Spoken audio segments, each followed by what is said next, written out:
आज काय स्पेशलमध्ये मी रुपाली तुमच्या सगळ्यांचं स्वागत करत आहे. तर आपण आज मस्त असा चिलापी माशाचा रस्सा आणि फ्राय करणार आहोत.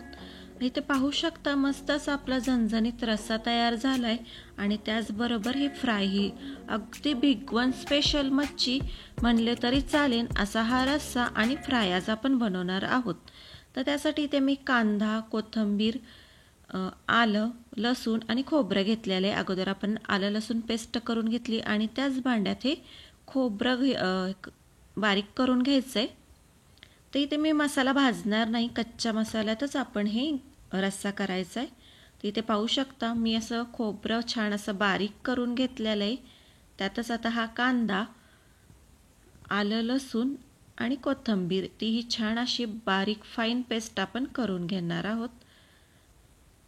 ह्या कच्च्या वाटणातच आपण हा रस्सा करायचा आहे, खूप छान लागतो. आता इथे आपलं पेस्ट करून झाली, आपली कढई छान तापली. आपण आता आपल्याला जेवढं तेल हवं मी ते 2 ते 3 चमचे तेल घेतलेत आणि हा कच्चा मसाला ह्या तेलामध्ये छान असा आता परतून घ्यायचा आहे. आपल्याला जेवढा रस्सा पाहिजे त्यानुसार आपण हा मसाला त्यात तिखट मीठ टाकून घ्यायचं आहे आणि छान असा तो तेलात फ्राय करायचा आहे. आता आपण हा कच्चाच वाटल्यामुळे तो तेलात आपण छान असा एक 10 मिनटं फ्राय करून घ्यायचा आहे. तर आता आपण इथे त्यामध्ये जो आपला घरगुती काळा मसाला ते सर्व घालून घेऊयात.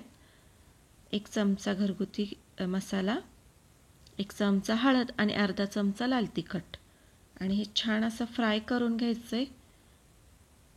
मस्त फ्राय करायचं आहे. मसाल्यातला अगदी कच्चापणा पूर्णपणे गेला पाहिजे. पाहू शकता मस्त असं आपल्या मसाल्याला तेल सुटायला लागले. आता आपला हा मसाला भाजेल तोपर्यंत आपण जे बाकीचं फ्राय करायचं आहे त्याला आपण मॅरिनेशन करून घेऊयात. तर इथे मी 1 चमचा हळद घेतली आहे, लाल तिखट आपल्या आवडीनुसार, आपल्याला जेवढं तिखट हवं आहे त्यानुसार, मीठ चवीनुसार, मी इथं 2 चमचे मीठ वापरले, 1 ते 1.5 चमचा आलं लसूण पेस्ट आणि लिंबू असा हातावर आपण पिळून घ्यायचा जेणेकरून त्याच्या बिया त्या आपल्या मॅरिनेशनमध्ये जाणार नाही. तुम्ही पाहू शकता हातात सर्व बिया आल्यात आणि आपण तो रस असा हाताने काढून त्यात टाकायचा आणि बियाही वेगळ्या होतात. आता हे छान असं मॅरिनेशन करून घ्यायचं आहे आणि आपण एक अर्धा तासासाठी ते मॅरिनेशन बाजूला ठेवून देऊयात. आता तोपर्यंत इथे आपला मसाला छान असा भाजून झालेला आहे. तुम्ही पाहू शकता मस्त असं तेल सुटले मसाल्याला. आता आपण त्यात आपल्याला जेवढं पातळ घट्ट रस्सा हवा त्यानुसार आपण पाणी ॲड करायचं आहे. इथे मला जेवढा रस्सा हवा त्यानुसार मी पाणी घातलेलं आहे. तर इथे पाहू शकता मस्त अशी आपली तरी आली आपल्या रश्श्याला.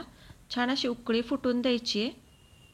मग आपल्या ज्या माशाचा जो तोंडाचा भाग आणि शेपटीचा भाग असतो त्याचाच आपण हा रस्सा करणार आहोत आणि खूप टेस्टी होतो. आता छान अशी उकळी फुटली, त्यात आपण चवीनुसार मीठी टाकून घेतलेलं आहे आणि हे जे माशाचे मुंडके आणि शेपट्या होत्या त्याचा रस्सा आपण करायचा आहे. आता एक छान अशी उकळी आणून घ्यायची. माशाची जो रस्सा आहे तो लगेच होतो, त्याला खूपही ओव्हर कुक करायचं नाही, नाहीतर ते मासे अगदीच त्याचं पिठलं होऊ शकतं.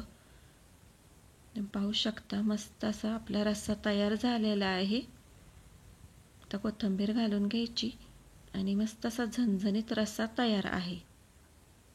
ह्यात तुम्ही आमसूल वगैरे नाही तर चिंचेचा कोळही टाकू शकता. आता आपण जे आपलं मॅरिनेशन केलं आहे ते आता झालेलं आहे. आता ह्यात मी जो मसाला आहे, सिक्रेट मसाला, हा कुठेही बाजारात मिळतो मासेवाल्यांकडे, तो घालून घ्यायचा आहे आणि इथे मी 2 चमचे रवा घेतला आहे. बाकी काही टाकायची गरज नाही लागत या मसाल्यात. अगदी कुरकुरीत असे भिगवणसारखेच कुरकुरीत मासे तयार होतात. आता आपण हे एक एक करून सर्व ह्या माशांना हे जे आपण रवा आणि तो मसाला मिक्स केला आहे तो छान असा त्याला कोट करायचं आहे. एक्स्ट्राचं जे लागलेलं हे असते ते थोडंसं काढून टाकायचं आहे, त्यात टॅप करायचं छान असं सर्व रव्याने आणि त्या मसाल्याने सगळीकडे ते व्यवस्थित लागलं पाहिजे असं तो रवा लावून घ्यायचा आहे. जास्त पण नाही लावायचा. छान असं सगळीकडे व्यवस्थित कोट झाला पाहिजे रव्याने आपला मासा. आणि आता आपलं इथे तेलही तापलेलं आहे. आपण आता हे फिश त्यामध्ये घालून घेऊयात. आता इथं मी एक एक करून सर्व फिश त्यामध्ये तेलात घालून घेतलेत. आपण ते एक साईडनी छान असे कुरकुरीत होईपर्यंत अजिबात पलटायचे नाही.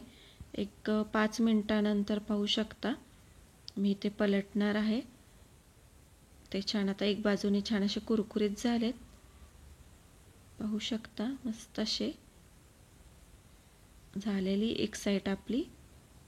ती आता आपण पलटी करून घ्यायची.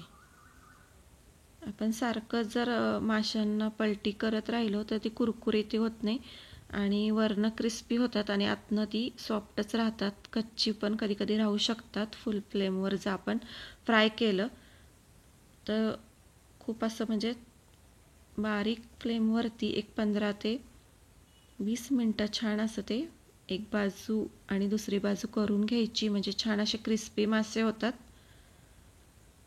मस्त असे कुरकुरीत होतात. अगदीच आपण हॉटेलला जाऊन खातो तसे. आता आपण दोन्ही बाजूंनी पाहू शकता दुसरी बाजूही छान अशी एक कोट ती हे झाली क्रिस्पी झाली. आता आपण हे सर्व मासे काढून घेऊयात. तुम्हाला जी रेसिपी आवडली असेल तर चॅनलला लाईक, शेअर आणि सबस्क्राईब करा. पाहू शकता मस्त असं आपली फिश थाळी तयार आहे. धन्यवाद.